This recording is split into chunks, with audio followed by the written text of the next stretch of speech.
Gua mengalami satu ya, itu masuk ke alam jin.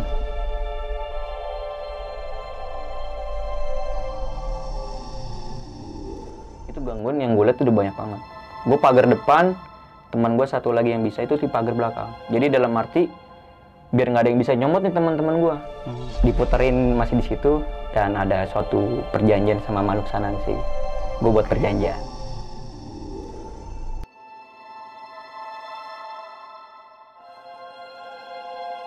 Kayak gue ngebela, bisa dibilang kalau menurut mereka gue ngebela orang-orang yang salah.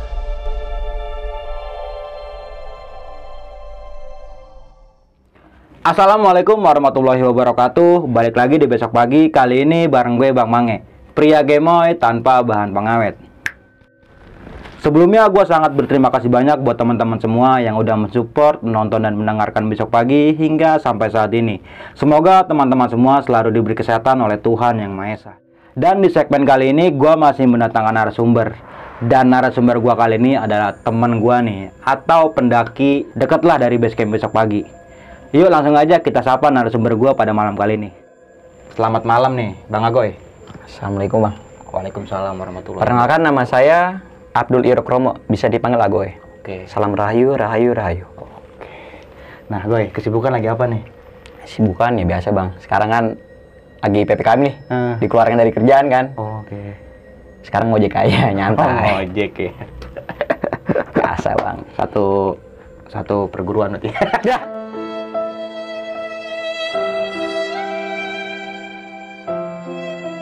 Nah nih Goy, di segmen kali ini lu pengen menceritakan pengalaman lu di mana nih?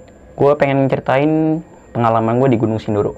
Di Gunung Sindoro pada Iya. tahun 2018 atau 2019, sudah agak lama sih Bang. Agak lupa sebenarnya.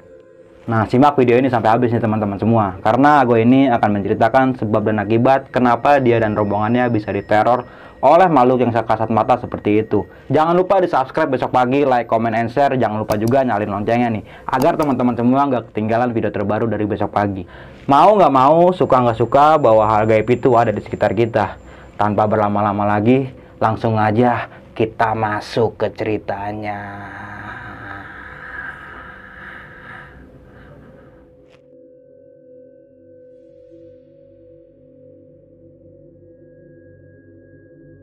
Nih Goy, tadi kan lu sempat di awal cerita lu sempat bilang kalau lu membuat suatu perjanjian sama makhluk Betul Bang. astral Gunung Sindoro ya.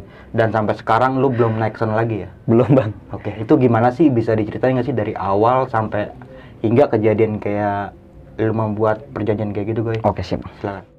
Gua naik perjalanan Sindoro itu naik bis ya. Naik bis, ada suatu bis berlima sama teman gua.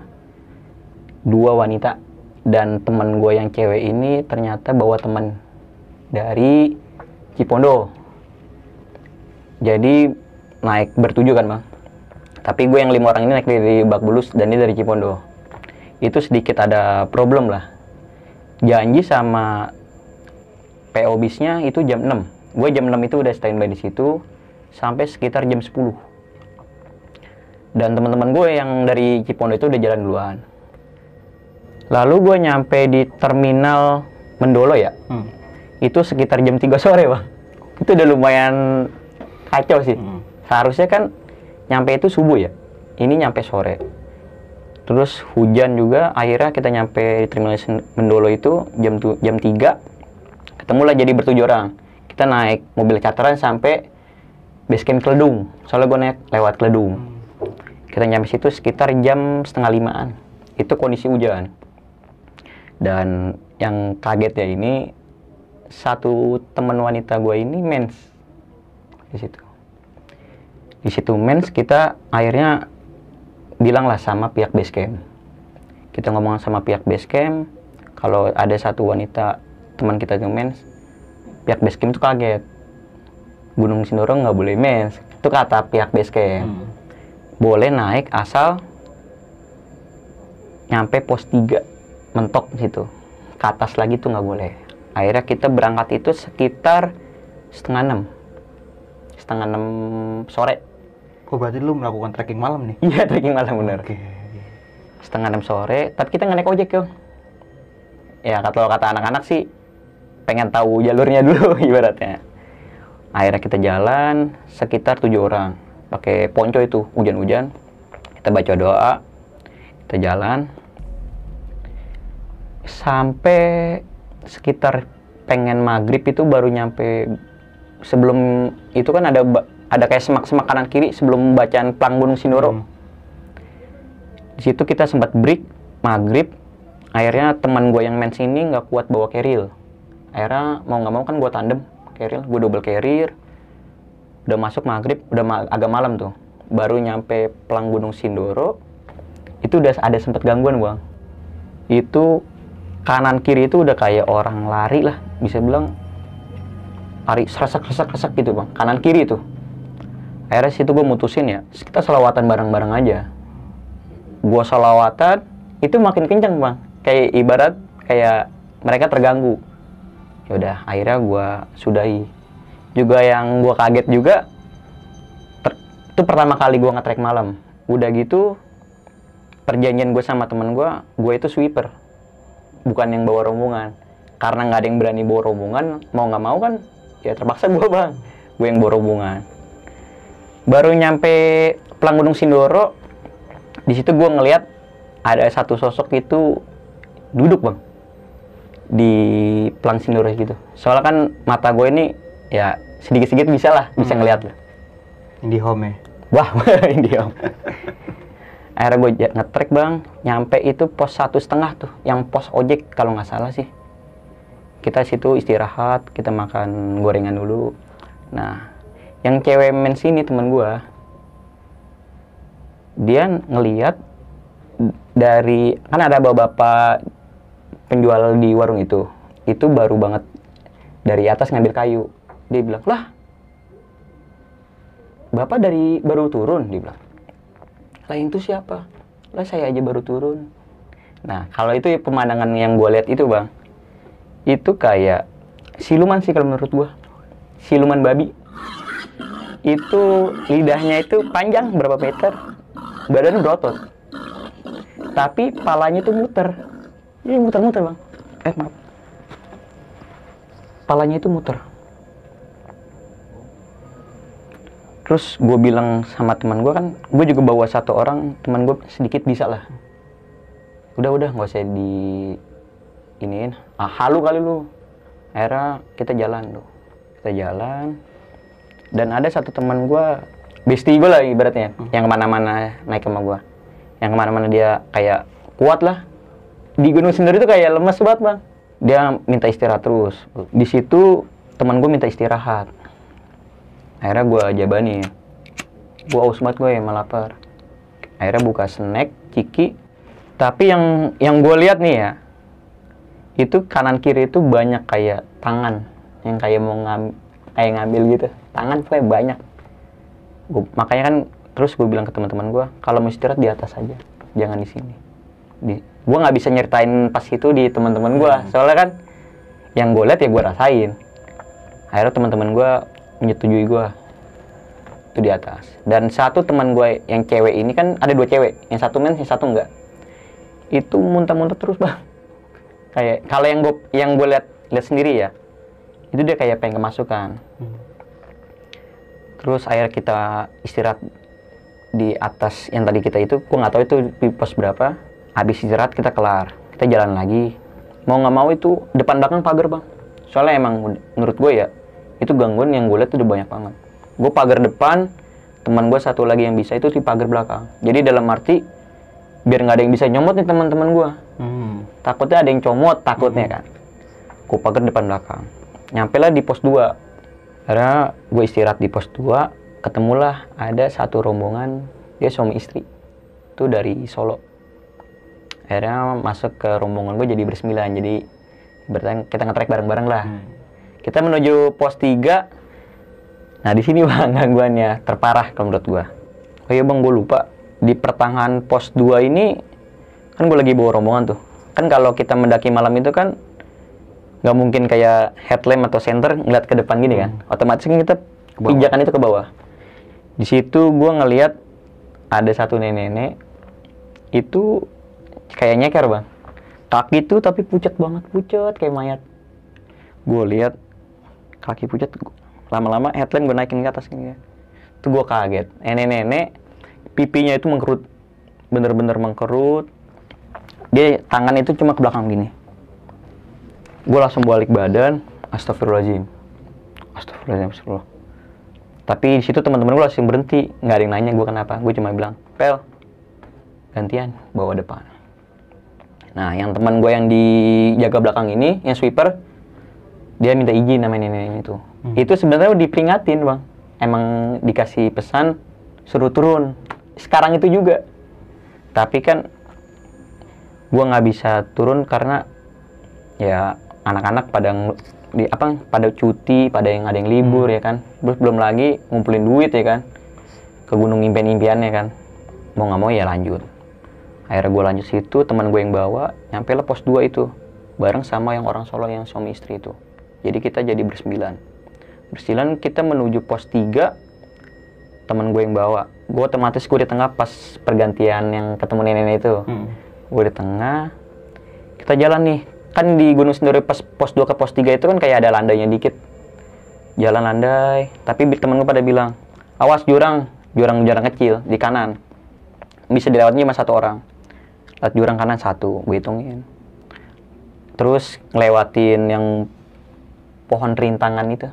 Kan ada pohon tumbang, gitu. Iya. Otomatis kan kita kayak muduk-muduk gitulah. Iya. Kita merunduk, turun lagi. Terus gue hitung nih jurang, kok banyak banget. Gue bentak temen gue, berhenti dulu coba, gue istirahat, gue capek nih. Gue berhenti, gue mikir. Masalahnya, gue jalan, kalau naik gunung itu kan ada landainya, tapi nggak bakal landai terus bang. Landai sedikit pasti kan langsung naik. Apalagi tuh udah mau ke pos 3 udah pasti naik dong. Di situ landai terus. Emang ada gue patokin tuh satu pohon gue patokin. Masalahnya, gue ngeliatin di pohon terus. Kok gue udah jalan jauh masih di sini, pohon ini ketemu pohon ini terus. Akhirnya gue istirahat situ, gue mikir, gimana caranya ya? Teman-teman gue masih nggak. Temen gue cuma bilang, ini bener nggak jalurnya? Gue cuma bilang, bener. Soalnya perdana pertama kali itu ke Gunung Sindoro. Emang nggak ada yang belum pernah ke Gunung Sindoro. Gue cuma bilang, bener kok treknya. Gue nonton di YouTube, bener nih. Akhirnya situ gue mikir, gue minta doa bang. Gue berdoa, semoga ya gue selamat sampai tujuan dan pulang ke rumah. Dan gue juga berdoa buat teman-teman gue. Kan nggak mungkin gue doa buat diri sendiri ya kan. Gue mau nih teman-teman gue semua pulang sampai selamat tujuan. Akhirnya di situ alhamdulillah bang. Itu Allah alam ya. Itu langsung ketemu jalan lagi, habis selesai itu jalan, itu langsung ketemu trek. Jurang itu yang gue hitung itu ada 9 atau 7. Akhirnya jalan lagi, tapi itu ya dari pos 1,5 sampai ke pos 2, mau ke pos 3, itu selalu ada gamelan. Itu gamelan terus, sampai gue bilang, ini ketinggian berapa sih? Masih ada kayak dangdut di Jawa gitu. Gue bilang, kan ada temen gue yang pakai jam MDPL tuh. Naik kayaknya jalan udah lama, cuma naik kayak baru berapa meter doang bang. Itu gamelan Jawa, gue dengerin. Akhirnya gue cuekin. Bukan gue yang denger, semuanya denger semua itu. Akhirnya kita nyampe itu di pos 3 sekitar jam 1. Jam 1 dini hari ya? Iya. Itu gak masuk akal. Kalau yang gue nonton di YouTube kan, dari pos 1,5 ke pos 3 cuma berapa jam doang, palingnya cuma 4 jam 5 jam lah paling lamanya, paling sekitar segitu, paling cepatnya kan 2 jam 3 jam. Akhirnya situ gue bikin tenda, gue bikin 3 tenda kan 9 orang. Akhirnya gue bikin tenda dan summit nih, mau summit kan memang udah ada perjanjian sama base camp, mau nggak mau ada yang nemenin temen gue yang main sini. Gue mutusin diajak temen gue summit. Gue, lu summit nggak? Enggak, gue nggak summit. Gue sini aja ntar. Gue nemenin Nadia dulu. Ntar kalau memang waktunya cepet, ibarat lu turunnya cepet, gue summit. Gue bilang gitu. Akhirnya gue keluar berdua sama teman gue, si Batman. Keluar tenda. Nah, temen gue yang main sini udah nggak ada di tenda sebelah. Ternyata dia naik. Akhirnya gue naik ke Camp Sunrise. Nah, gue ketemu teman gue si Tegar ini. Yang kalau bisa gue bilang, dia bisa ngeliat lah. Gue tanya, anak-anak pada kemana? Mana dia? Nah, dia ini yang orang main. Dia naik gue. Kok bisa naik? Perjanjiannya mana? Perjanjian kan dia nggak boleh naik ke base camp. Kenapa naik? Dia diajak gue yang sama istri. Soalnya istrinya itu mens. Katanya diginiin. Istri saya mens saja naik, kok kamu nggak? Soalnya kan yang cewek temen gue cewek mens ini bang, itu gunung impiannya Sindoro. Dia pengen buat ke gunung Sindoro. Mau nggak mau kan kayak, ini gunung impian lu, masa lu gagal?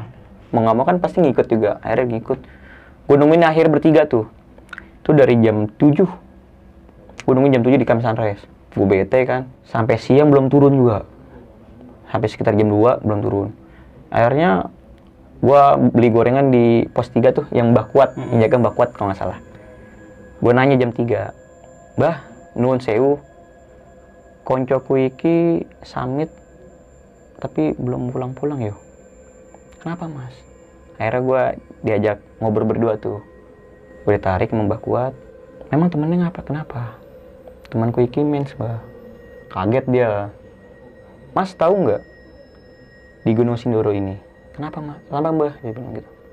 Pas kejadian kebakaran Gunung Sindoro cuma sampai pos 3 mas. Pos 4 ke atas itu nggak kebakaran. Pos 4 kan batu ratah. Kok bisa Mbah? Ya, koe boleh percaya atau ora yo.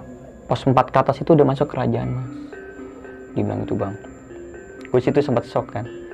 Ya insya Allah temennya bisa pulang. Tapi kalau nggak bisa pulang ya ikhlasin ya mas. Gue situ langsung jiper bang. Ya Allah. Nanti kalau memang maghrib belum turun mas panggil tim SAR aja. Nah sekitar jam 4 gue akhirnya ke tenda tuh. Gue bertiga bikin kopi.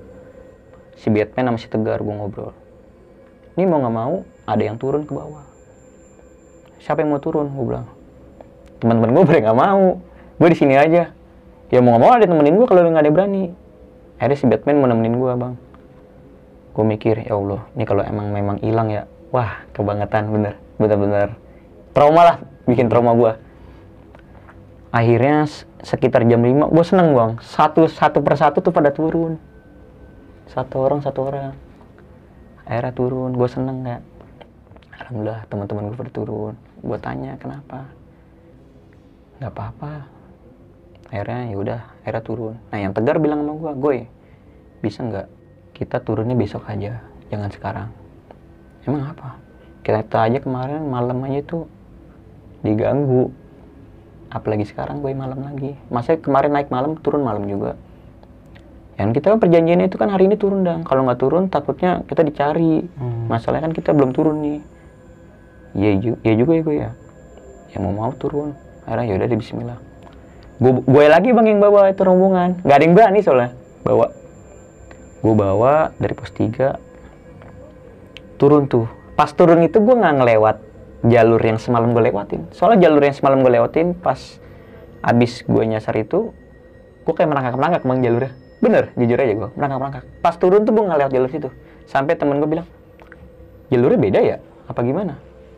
Udah nanti aja bahasnya. Akhirnya udah nyampe situ, maghrib tuh. Maghrib gue break dulu sebentar sama anak-anak. Udah maghrib kelar. Soalnya itu pas turun itu kebagi 2 rombongan bang. Jadi yang istrinya yang orang Solo ini sama gue Tegar, Asmi, Batman, sama istrinya. Gue berlima gue berombongan. Yang berempat itu sama yang orang suami orang Solo sama teman-teman gue, sama yang cewek mens. Jadi ibaratnya satu mens di sana, satu mens di gue, yang istrinya kan 2 orang mens jadi kan. Baru belokan, set, gue liat satu sosok bang, kuntilanak duduk di trek. Pas turun itu trek ke Sindoro itu cuma bisa ngelewatin 2 orang lah. Jadi dia duduk di kanan, lagi duduk gini, baju putih tapi putih tanah, rambut, dia lagi mainin rambut gini aja. Gue lihat, jiper gue langsung, aduh satu trek sampingan dia. Kalau di pohon mah gue masih mending, aduh. Terus gue bilang ke teman gue, gantian, ada yang mau gantian? Monggo silakan. Gede-gede semua. Yaudah kita gabung ke tim belakang aja. Yaudah. Pas baru gue mau naik belok kanan gitu lagi, Mbah Kuat sama istrinya turun. Yang jaga di pos 3 itu, jaga warung. Gue ditanya, mau kemana Le? Enggak mbah, ini tali sepatuku, balasan gitu bang. Padahal gue nggak lihat. Akhirnya gue nanya ke teman-teman gue, kita mau ngikut Mbak Kuat apa kita naik ke atas? Mana apa bilang, kita ngikut aja ke Mbak Kuat. Gue ngikut lah tuh ke Mbak Kuat. Gue jalan, kuntilanak itu udah nggak ada bang di situ, tuh nggak ada. Jadi gue jalan itu, ini kepisah lagi. Gue jalan sama istrinya Mbak Kuat. Gue 2 orang sama istri Mbak Kuat dan 3 orang sama Mbak Kuat. Gue di situ kepisah. Dan gue ngelewatin jalur yang semalam gue hitung jurangnya tuh. Itu gue lewat lagi, gue hitung lagi bang. Cuma 2 jurang bang. Gue tanya, ini jurang yang semalam mana? Gue mikir dalam hati. Akhirnya gue jalan aja dah. Gue jalan. Turun itu gue sekitar sejam doang. Sejam. Gue tunggu di pos 2. Mbak Kuat kan sama istrinya sholat dulu. Gue nunggu situ. Gue nungguin teman-teman gue yang dibawa sama suaminya orang Solo ini nih di belakang. Gue tungguin ada kali setengah jam. Itu belum sampai juga. Terus Mbak Kuat mau jalan lagi. Gue tanya ke anak-anak, mau nungguin apa mau ikut Mbak Kuat? Ngikut aja, kita tunggu di pos 1,5. Yaudah ayo. Gue jalan lagi Mbak Kuat. Itu nggak ada gangguan bang. Yang namanya suara gamelan, yang gue lihat semalam ada tangan ada ini tuh enggak. Itu kayak bener-bener ya kosong. Yang gue lihat sih yang baik-baik aja lah. Yang nggak ngeganggu. Yang ganggu-ganggu gue nggak tahu kemana itu. Akhirnya gue nyampe lah pos 1,5. Itu cuma sejam. Anak-anak yang gue bawa itu pada kaget. Jalur semalam kemana ya? Nanti aja ceritanya di base camp. Jangan di sini. Nah sekitar setengah jam apa sejam tuh temen gue datang tuh yang bawa orang Solo. Muka pada pucat juga. Akhirnya naruh, istirahat sebentar tuh. Akhirnya kita melanjutin ke base camp kan. Kita ngelanjutin ke base camp. Naik ojek rame-rame. Udah nyampe base camp. Cerita bang semuanya. Yang temen gue yang di belakang itu yang sama orang Solo. Yang temen gue yang nama Roland ini tompel bisa dibilang lah. Dia ngeliat, kan ada pohon tumbang gitu. Dia ngeliat pocong bang. Ngeliat kain putih, tapi putih-putih tanah. Tapi ada kucupnya, dia nggak ngeliat mukanya. Langsung jiper dari situ. Dan teman gue yang Batman ini, pas dia berlima tuh, yang di belakang. Kan ngelewatin kayak pohon bambu apalah, dia cerita. Itu kayak ada yang nyolek pundaknya dia. Dingin katanya. Dicolek dingin banget. Terus yang teman gue Roland kan pada cerita nih. Ini gue cuma yang dicerita gue sampaikan aja. Lu tadi kenapa men? Lu pura-pura ikut sepatu. Gue tahu sepatu lu gak kenapa-napa tapi lu pura-pura ngikat kan. Iya men, gue dicolek. Pucet dingin banget. Makanya gue pura-pura. Nah, makanya gue langsung jalan kan itu. Habis ikat sepatu langsung jalan. Nah di sini gue cerita. Akhirnya pada cerita tuh, gue sama yang teman gue. Tadi yang gue lihat tuh apa boy? Yang cewek itu. Gue bilang enggak ada. Ibaratnya biasa aja deh. Itu mode biasa namanya di gunung. Ya ini kan tempatnya mereka. Dan di situ gue emosinya itu gini bang. Lu mens kan udah perjanjian sama kita pada. Gak boleh nyampe puncak. Kenapa lu nyampe puncak? Ya orang diajak. Ya nggak bisa begitu bang. Ibaratnya ini resikonya itu kan nyawa. Kita itu kan kayak berkunjung. Makanya gue kata, aduh, masih mentingin ego sebenarnya sih. Itu pendakian pas turun tuh penuh emosi lah. Ada kayak percikan-percikan api lah. Soalnya yang gue kesel, ya mau ini gunung impian lu, ini gunung gak kemana, bisa entah berapa bulan lagi ntar lu bisa kesini. Kalau daripada kayak gini kan, kita nggak ada yang tahu ibaratnya. Gue cerita, gue ngobrol. Itu suara gamelan dari atas sampai bawah. Itu bener ada. Semuanya denger, iya gue denger ini. Ya namanya gunung ya. Kita nggak, apalagi kita bawa orang mes. Nah ya, teman gue yang bisa bilang tegar ini, dia bilang sama gue, di tas carry lu boy, tuh ada yang naik boy, pocong. Iya gue tahu. Tas gue ibaratnya dari enteng, gue jadi berat banget. Makanya, tapi gue turunin dia mau bang, alhamdulillahnya. Itu pas gue ini kok tas dari enteng kan kayak kita kan berasa ya, tas lagi nyaman-nyaman nih bawa nih meskipun berat. Tiba-tiba tambah berat. Wah nggak beres nih. Akhirnya adalah baca doa gue suruh turun, dia turun airnya. Dan di situ gue cerita, itu pas di bacaan Pelang Gunung Sindoro, gue ngeliat ada kuntilanak sama satu tengkorak hitam. Gue liat si hitam sih karena gelap. Bang, bakar rokok bentar. Iya. Tengkorak hitam. Dan situ udah kelar tuh, alhamdulillah, semua pada seneng. Ya gue nggak samit bertiga, gue jauh-jauh nggak samit lagi. Nah, gue cerita nih sama yang teman gue yang bisa ini. Ini tadi pendakian parah banget. Bener-bener tangan bang, soalnya yang gue lihat itu kan, kalau yang gue lihat ya ada yang tangannya putih, pakai putih pucat mayat, ada yang kayak tangannya hitam gosong. Itu pada kayak mengambilin teman gue, tangan gini. Mau kan gue pagar itu dalam arti biar teman-teman gue ini nggak ada yang keambil. Soalnya kalau ada yang hilang kan otomatis rame bang. Gue mau ceritain ke keluarganya kayak bingung lah. Alhamdulillah selamat. Terus gue di base camp, itu sampai base camp aja itu diganggu bang. Yang diganggu tapi yang bisa lah. Gue berdua, gue ngeliat di base campnya, di kamar mandi, buset rame banget. Akhirnya sekitar jam 2 gue baru tidur.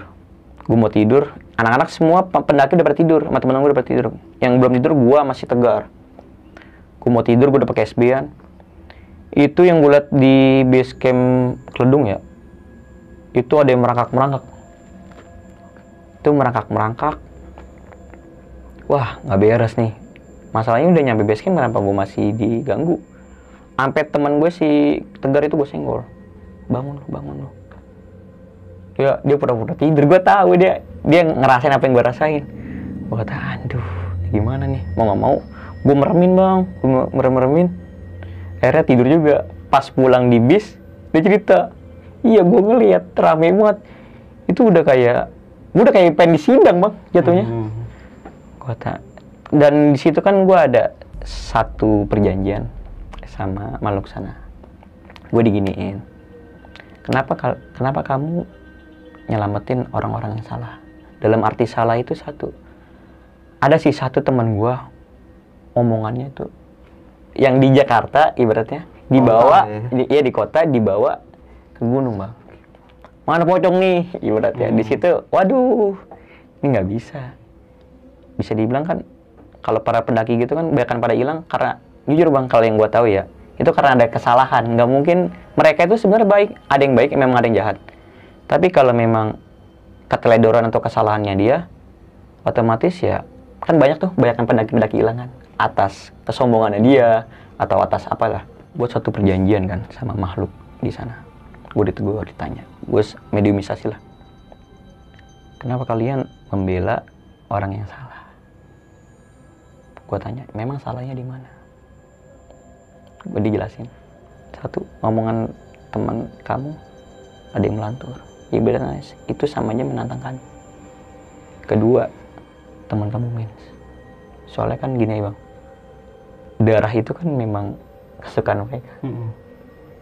Kan memang harusnya ya orang mens itu tidak boleh naik gunung, harusnya. Tapi kan banyak yang nyepelein. Ibaratnya ke gunung A bisa nih, ibaratnya alhamdulillah nggak ada gangguan ini nih. Tapi kan kita nggak tahu, beda gunung soalnya kan beda-beda penghuni dan beda peraturan pantangannya lah. Gue diam. Gue cuma bilang gini, itu teman-teman saya minta maaf, nuwun sewu. Kalau saya dan teman-teman saya salah. Ya jatuhnya gue kayak di backlist bang, soalnya gue kayak ngebela teman-teman gue lah. Makanya sampai sekarang banyak teman gue pada ngajak, ayo ke Sindoro, lu udah pernah ke Sindoro kan? Ya gue nggak mau. Bisa gue ke Sindoro, tapi satu syarat, gue harus minta maaf sama mereka. Udah emang sih itu aja. Sama yang gue tahu, yang temen gue ngeliat ini yang di pos 1,5, yang tadi gue jelasin, yang siluman itu, yang lidahnya panjang, sampai sekarang mengikut ke dia. Oke. Teman si Tegar ini? Bukan, yang mens. Oh yang mens? Iya. Si Nadia ini? Iya. Dan yang gue tanya, gue kan memang setiap gue cerita tentang pendakian Gunung Sindoro ini, yang siluman babi itu selalu datang. Kan kadang gue cerita dia datang. Gue nanya, emang kenapa ngikut dia? Jawabannya cuma darah. darah. Tapi teman gue ini masih sampai sekarang ya nggak peka lah. Berarti kan kalau kayak gitu kan memang harus kepeka. Tapi kan yang gue lihat ini dari penglihatan gue ya, boleh percaya atau enggak lah. Yang gue lihat sih masih ngikut sampai sekarang. Udah situ aja. Cuma mungkin si Nadenya nggak ngerasa kali ini. Ya mungkin Bang. Mungkin.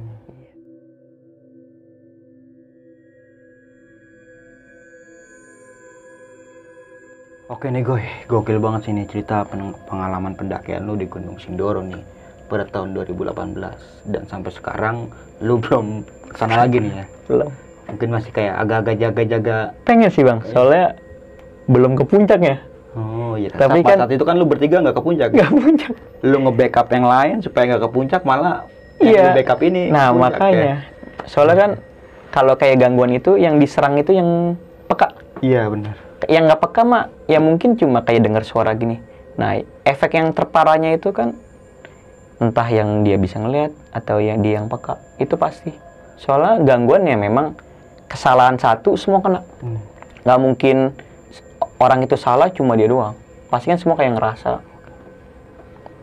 Makanya gue sih kayak setiap mau naik lagi nih sama teman-teman gue, selalu gue tanya ada cewek nggak. Kalau ada cewek ya gue nggak mau.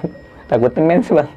Mens itu kan kayak kita nggak tahu nih datangnya kapan. Iya. Bener ya, bener. Kalau tiba-tiba pas udah di perjalanan atau pas lagi naik, aduh, apes Bang, bener. Nah di sini yang gue mau tanya nih Goy, tentang pengalaman pendakian lu di Gunung Sindoro pada saat itu. Dari awal perjalanan lu kayaknya udah nggak yakin ya kan perjalanan ini ya. Dia yang sempet di bis tadi. Yang sempet bis sih memang yang gue tahu ya. Biasanya kalau gue kayak ke Sumbing, berangkat itu kayak jam 7 atau jam 8, nyampe Mendolo itu biasanya subuh.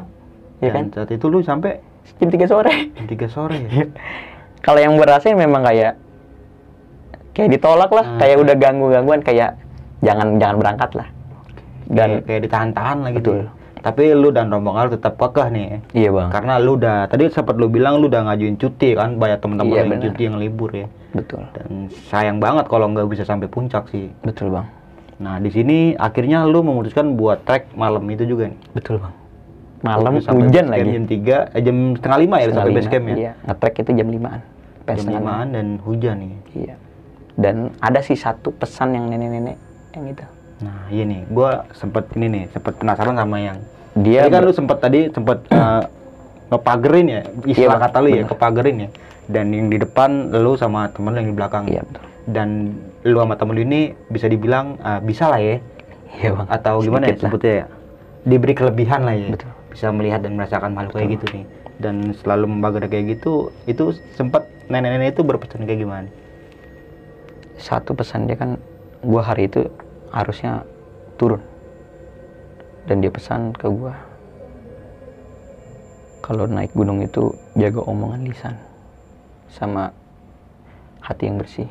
Soalnya kan kita berkunjung ke rumah, itu ibaratnya kita ke gunung itu kan kayak berkunjung ke rumah orang.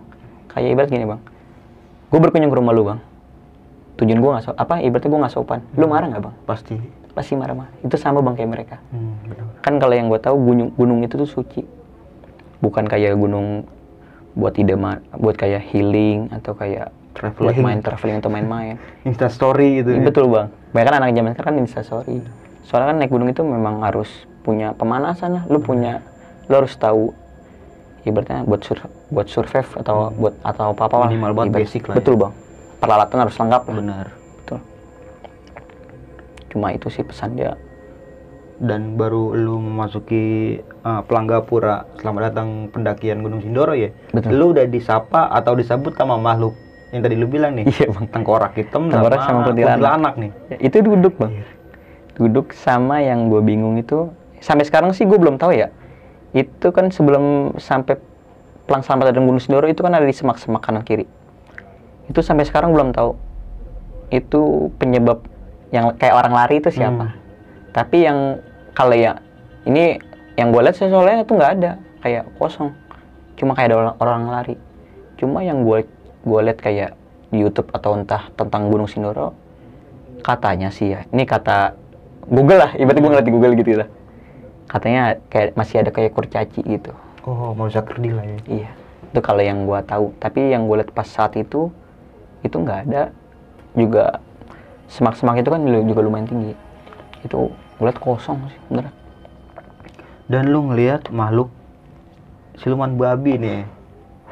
Iya. Betul bang. Siluman babi gue taunya cuma di film Kerasakti doang Iya. nih. Tapi bedanya dia siluman babinya tuh mukanya gosong, hitam. Mukanya gosong, Hitam. lidahnya panjang, dan Lidah panjang. badannya keker ya. Badan keker kayak bisa dibilang kayak berotot gitu lah. Tapi lucunya palanya muter-muter.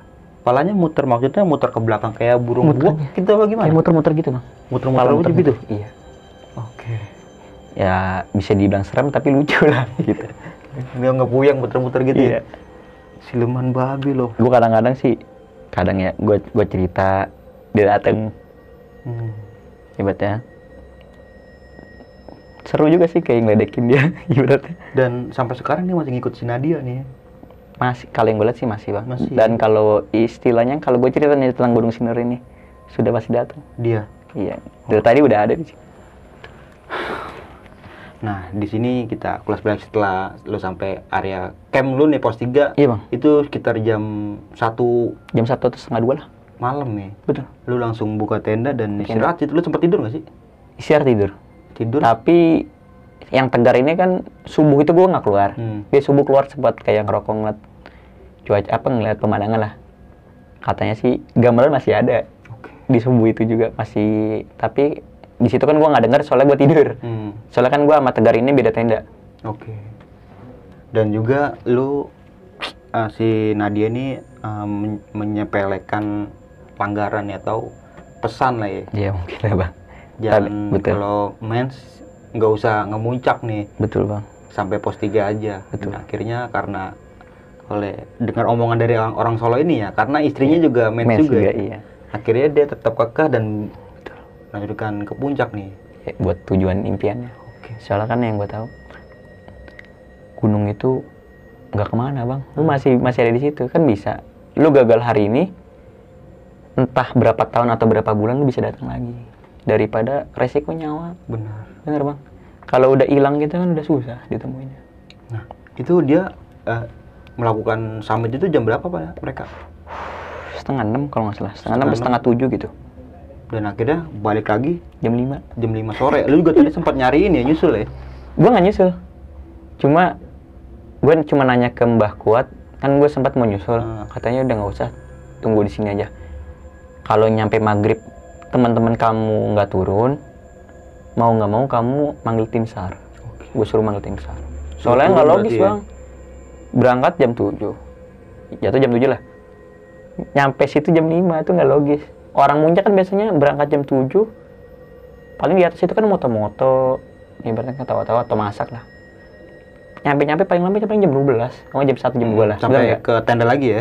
Iya. Itu jam 5. Ya kita bertiga ya. Satu udah kaget lah. Tapi mereka yang pada muncak ini nggak cerita sama lu? Katanya sih cerita. Ada teman gue yang dari Cipondo ini, satu orang lagi jalan, tiba-tiba batu gede turun, jatuh. Dan memang yang Mbah Kuat bilang ke gue, insya Allah selamat, kalau enggak salah satu ada yang kena musibah. Alhamdulillahnya yang teman gue satu yang ada batu itu nggak kena ya? Nggak kena, dia langsung ngebanting badan. Tiba-tiba jatuh, anak-anak kaget. Itu yang gue diceritain sama teman-teman gue. Pas mereka temen lu yang lu pada ke puncak? Iya betul. Hingga akhirnya lu turun nih, dan rombongan lu terpecah menjadi 2 bagian ya? Iya, 2 bagian. Lu bareng sama istri yang Mbah Kuat, iya. Apa sih tadi yang lu bilang? Yang penjaga pendaki Solo ini ya? Yang pendaki Solo kan yang di belakang tuh. Gue sama penjaga pos 3. Jadi kebagi 2. Soalnya ya memang yang habis ngelihat Mbak Kunti di trek itu, gue sempat nanya lagi kan ke anak-anak, mau bareng di atas apa lanjut, apa ngikut Mbah Kuat? Semuanya pada bilang ngikut. Ya mau nggak mau gue ngikut dong. Tapi ya alhamdulillahnya bener. Dan di base camp itu kan ngobrol juga. Pada bingung, trek yang semalam kita lewatin itu kemana? Yang lu sempat berangkat bilang sampai lewatin 9 jurang ya? Iya. Dan landai terus. Itu kemana? Dan ada trek itu kayak merangkak-merangkak bang. Itu pas turun itu gue ngelewati itu. Beda jalur. Padahal jalan satu aja. Satu aja. Yang keladungnya cuma situ doang. Itu bingung. Sampai sekarang gue mikir bingung. Lu harus memastikan naik lagi ke sana sebenarnya. Waduh, berat nih bang. Udah banyak yang ngajak gua. Ayo gue ke sana, lu kan belum pernah. Apa lu udah pernah? Ya bisa lah, bantu gua. Gua bukannya nolak, mau lu bayarin atau apa? Gua tolak bang. Karena lu udah buat satu perjanjian. Iya. Gila lu, nyawa lu itu perjanjiannya. Wah parah bang, kusut itu. Nah sampai di base camp, tadi lu sempat bilang lu mediumisasi ya. Kenapa bisa terjadi itu semua? Akhirnya lu ngobrol tuh sama makhluk-makhluk yang ada di situ lah ya. Betul. Dan pada keputusannya, ya secara nggak langsung dia nggak terima kalau gue ngebela teman-teman gue. Ngebela teman-teman lu yang emang bener-bener salah nih. Iya. Karena yang gue lihat juga emang salah. Tapi kan namanya gimana ya? Lu temen gue. Bener. Gue nggak mau lah kehilangan lu pada. Walaupun mau lu salah, meskipun dalam satu arti ini berujung resiko. Ya gue mau naik bareng-bareng, pulang bareng-bareng. Yang gue mau. Oke. Nah, nih Goy, sebelum kita mengakhiri video kali ini, lu punya pesan-pesan nggak nih buat teman-teman semua? Ya, gue punya pesan sih bang. Kalau bisa ini ya, bukan yang gue senior atau gue masih pemula. Benar, kita saling berbagi. Iya, saling berbagi. Ini kan tentang pendapat gue. Kalau bisa sih, kalau naik gunung sih, jangan ada satu wanita mens. Kalau bisa, meskipun kan masih banyak orang pada bilang, gue denger nih, gue aja naik ke gunung sama cewek mens gak kenapa-napa. Kan beda gunung kan beda penghuni. Benar. Jangan mungkin di gunung A bisa ya. Betul bang. Belum tentu bisa di gunung B. Betul. Benar. Ibaratnya lu nggak ngerasain kan, siapa tahu temen lu ngerasain. Berbeda-beda. Kalau bisa lah. Kalau bisa gitu. Dan sama ucapan jaga sama niat hati itu jaga. Jangan kayak omongan dari kota dibawa ke sini kayak lu bercandaan. Itu kan sama aja kayak lu berkunjung ke rumah orang. Kalau bisa nggak sopan, yang nggak sopan ya lu ambil resiko sendiri lah. Ibaratnya itu sih bang pesan gua. Sedikit gue mau menambahkan kembali di sini bahwa saja attitude dan sopan santun itu perlu banget dijaga bang ya. Perlu bang. Nggak cuma di gunung aja nih, di kantor, di tempat kerja, dimanapun teman-teman semua berada, minimal banget itu 2, sopan sama santun. Dan jangan lupa di subscribe besok pagi, like, comment, and share. Jangan lupa juga nyalain loncengnya agar teman-teman semua nggak ketinggalan nih video terbaru dari besok pagi. Mungkin itu aja dari gua Bang Mange dan juga Agoy nih bang ya. Gua pamit undur diri, sampai jumpa di video-video selanjutnya. Wassalamualaikum warahmatullahi wabarakatuh. Assalamualaikum.